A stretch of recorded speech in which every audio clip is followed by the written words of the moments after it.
bersetua kembali.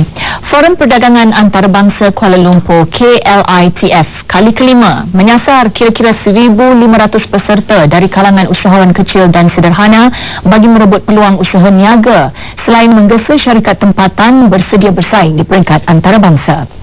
Bertemakan perubah permainan atau game changer, ia anjuran Perbadanan Pembangunan Perdagangan Luar Malaysia atau MATRADE bakal diadakan pada 24 November ini sempena Pameran Perdagangan Antarabangsa Malaysia 2011 atau InTrade. Dan tajuk Warbis hari ini ialah KLITF 2011 bersama dengan tetamu yang berbahagia Datuk Zakaria Kamarudin, Pengerusi Forum Perdagangan Antarabangsa Kuala Lumpur. Terima kasih Datuk. Selamat kembali ke Bus Malaysia. Terima kasih. Baik.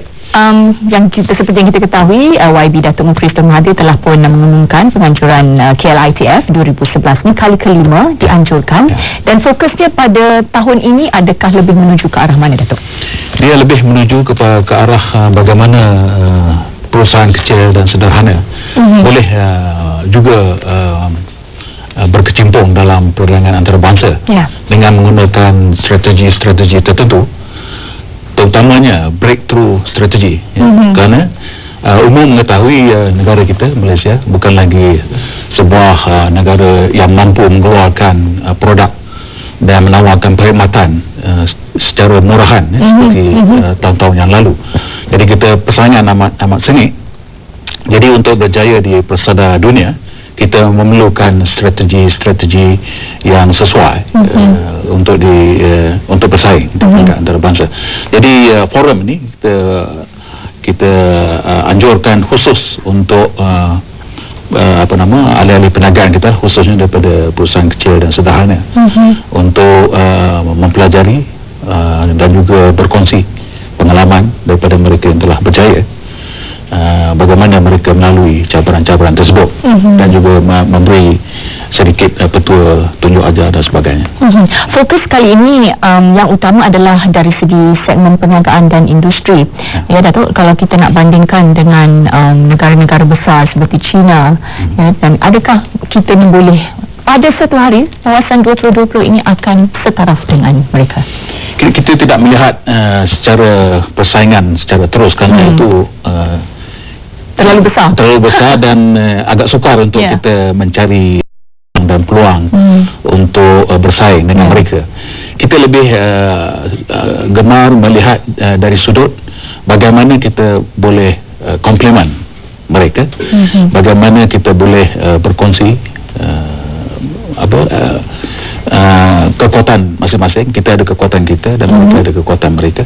Dari segi perdagangan antarabangsa itu bukan semua orang ada kelebihan. Ya, kita pun ada kelebihan kita. Jadi bagaimana kita mencantumkan kekuatan masing-masing itu supaya menjadi satu force yang boleh menjalankan urus niaga di peringkat global.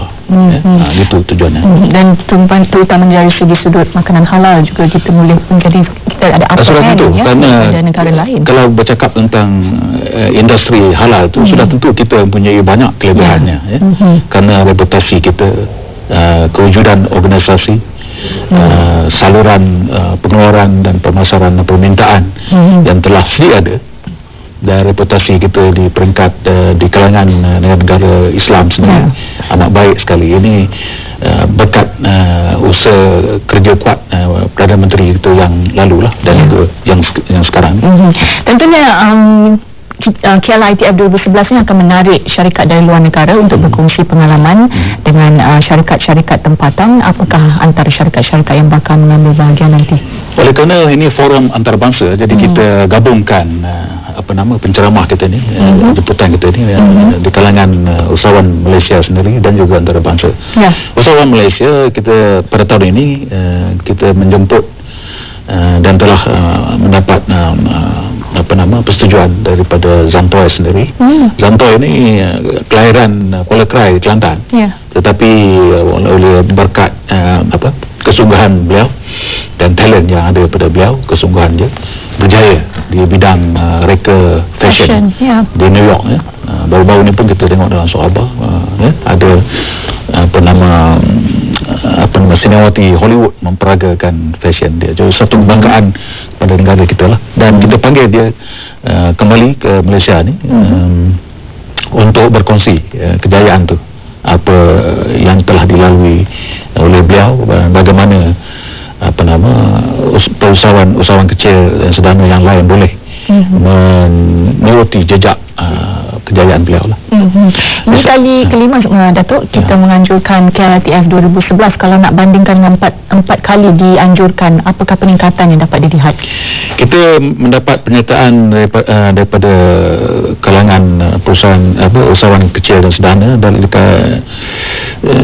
antara 800 hingga 1000 pernyataan dan mereka ni sama ada telah sedia ada mengekspor ataupun baru berminat, baru berminat untuk mengekspor.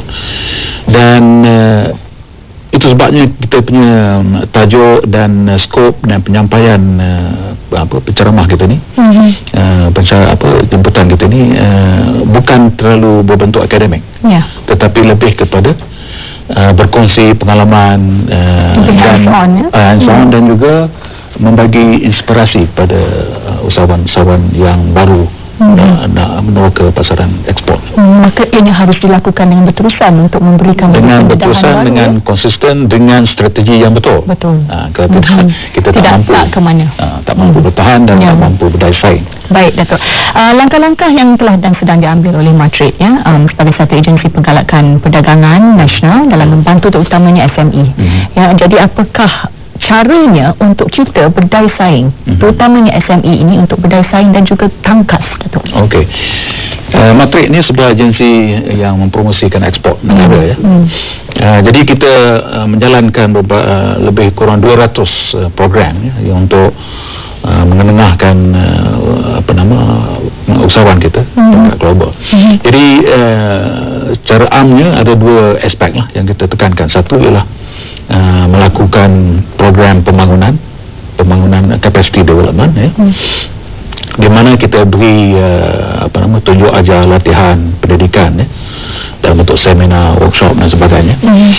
Forum ni salah satu daripada aktiviti yang memberi pendedahan tersebut. Satu aspek lagi yang kita tekankan ialah promosi, di mana kita bawa syarikat-syarikat Malaysia yang berpotensi ke pameran-pameran besar antarabangsa di serata dunia. Ketika dulu kita ada lebih 100 pameran antarabangsa meliputi berbagai sektor.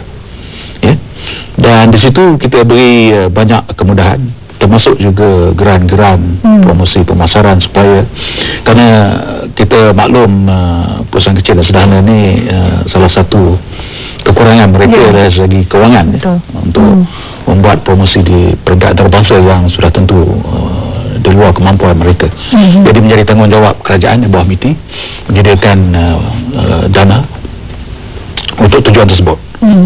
Dan kemudian kita juga menyediakan maklumat perdagangan supaya mereka arif dan tidak membuat kesilapan apabila cuba menuruti pasaran global. Dan kita ada pejabat di 40 bandar-bandar besar di seluruh dunia, 40. Kita ada wakil kita, Pesuruhjaya Perdagangan, dan mereka ni memberi input, maklum balas dan juga memberi bantuan secara langsung kepada pertanyaan-pertanyaan perdagangan yang dikemukakan oleh usahawan kita. Kenapa tema tahun ini diberikan game changer ataupun perubah permainan? Bagaimana kita nak ubah paradigma bagi SME ini, Datuk? Ya, ini kesinambungan daripada tema tahun lalu. Tema tahun lalu ialah business unusual. Kalau tengok tajuk kita ni dan juga forum ni dikenalikan dalam bahasa Inggeris lah, sebab itu bahasa perdagangan antarabangsa. Ini khusus bagi menggalakkan usahawan kita supaya berfikir secara kelainan, tidak menggunakan bisnes model yang sudah sedia ada, dan juga bagaimana selain daripada produk yang mereka hasilkan atau perkhidmatan yang mereka tawarkan, menggunakan kaedah jaringan perniagaan dan juga breakthrough strategi itu tadi. Itu yang kita titik beratkan. Kita mempunyai produk dan perkhidmatan yang sama, setara dengan negara-negara lain, tetapi apa kaedah tertentu yang kita gunakan supaya ada kelainan daripada apa produk dan juga perkhidmatan yang kita tawarkan itu. Tapi dengan keadaan ekonomi dunia yang tidak menentu ni, adakah ini semua relevan dan juga SME ini dapat terus berdaya saing dan terus kompetitif di peringkat antarabangsa, Datuk? Kita mesti akur dalam keadaan sekarang yang halangan dan cabaran tu dihadapi oleh semua negara, semua pengeluar, bukan kita saja. Betul. Tetapi kita juga maklum, ini bukan kali pertama kita mengalaminya. Kita telah mengalami tahun 70-an, 80-an, 90-an. Boleh kata setiap 10 tahun sekali kita mengharuminya. Jadi kita mempelajari daripada apa yang kita dah lalui. Di mana kekuatan dalam sesuatu urus niaga peringkat global ini ialah daya tahan kita itu. Dan bagaimana kita posisi perniagaan kita itu, supaya apabila ekonomi telah kembali pulih, kita telah sedia ada di tempat yang strategik untuk kita harus faham gelombang dan meletakkan posisi kita di dalam keadaan yang terbaik apabila ekonomi telah pulih. Satu, untuk berjaya di peringkat Malaysia, dan untuk berjaya di peringkat dia ada dua faktor yang penting di sini. Satu ialah dalam bahasa Inggeris lah visibility dan juga accessibility. Banyak perniagaan apabila keadaan merudum, mereka tidak lagi ada visibility, terus hilang dari radar. Jadi itu amat bahaya dan tidak kondusif sebenarnya untuk perdagangan antarabangsa. Keadaan ekonomi baik atau tidak baik, kita sentiasa ada di pameran antarabangsa pun, dalam keadaan ekonomi yang baik atau tidak baik, pembeli kita di luar sana sentiasa melihat kita ada mengambil bahagian dalam pameran antarabangsa. Jadi itu menunjukkan kesungguhan kita punya resilient, kemampuan kita bertahan. Dan mereka memilih untuk berurus niaga dengan syarikat atau negara yang menunjukkan, menampilkan kemampuan mereka untuk meneruskan perniagaan dalam keadaan serumit sekarang ini. Baik, akhir sekali, Datuk, bajet 2012 akan bakal dibentangkan 7 Oktober ini. Apa harapan Datuk secara mewakili Matrade bagi membantu golongan SME ini? Apa yang diharapkan? Kita mengharapkan lebih banyak ruang dan peluang diberi kepada perusahaan kecil dan sederhana, kerana setakat ini kita dapati sumbangan mereka kepada pertumbuhan ekonomi dari segi GDP-nya ataupun lebih tepat lagi kepada ekspor negara amat kecil. Jadi kita mahu melihat peranan mereka lebih besar, dan untuk itu kerajaan perlu memberi banyak bantuan dan khusus untuk membantu mereka ini. Itu yang kami harapkan, dan terus memperkembangkan nama Malaysia ke mata dunia. Terima kasih. Baik, terima kasih, Datuk, kerana sudi bersama kami menerangkan mengenai KLITF 2011 bakal berlangsung 24 November pada tahun ini, dan semoga ini akan terus menjadi satu platform bagi golongan SME. Terima kasih, Datuk. Dengan berbis itu sebentar tadi, sekian dahulu Bis Malaysia untuk hari ini, rancangan niaga terbaik. Saya Hazam Aziz. Assalamualaikum, salam sejahtera, salam satu Malaysia.